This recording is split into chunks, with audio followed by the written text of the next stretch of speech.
Murray, the F1 website says that statistically Michael Schumacher is the greatest driver. Do you regard him as the greatest? Well, it's contentious and it's difficult to prove one way or the other. In fact, it's impossible to prove because you can't really accurately compare drivers of one generation with drivers of another. They've driven in different cars on different circuits to different regulations at different times altogether. Having said that, obviously statistically he is by far the greatest.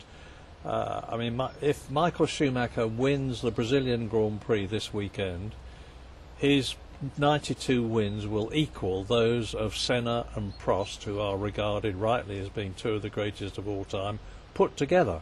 That's a mark of how good he is statistically. And he's had more pole positions, he's won more World Championship points, he's led more laps. I think just about every record in Formula One is Michael Schumacher's. So statistically there is no argument at all. So then you get into other things like what other characteristics has he got. Well, Michael Schumacher, in my opinion, and it just has to be an opinion, is the greatest of all time, not just because of the figures, but because in 1995, when he was already a double world champion for Benetton, he voluntarily left the team when he could have stayed and won more world championships to accept the challenge of bringing Ferrari back from the doldrums to the greatness that it had had in the past.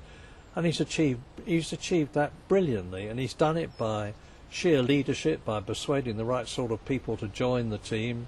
Ross Brawn, the technical director, Rory Byrne, the design director, and various other people. And Michael Schumacher has led all of them absolutely superbly.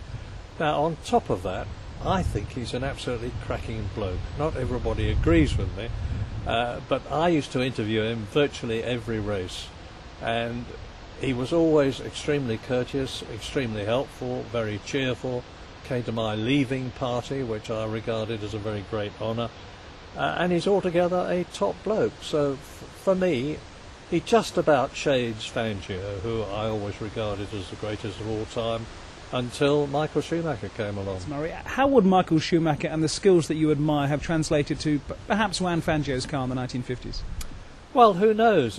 All you can say is if Schumacher had been driving Fangio's car, I believe he would have done extremely well, just as I'm sure Fangio would have done extremely well had he been alive now and been able to drive Michael Schumacher's car.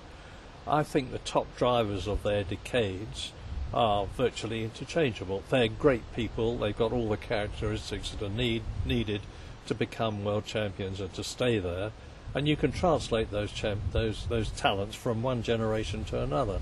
So I'm sure that if you put him in a Lotus, or if you put him in a Maserati, or you put him in one of the early Ferraris or a Van Wall, that would have been good to see. If you put him in a Van Wall, he would have been a winner.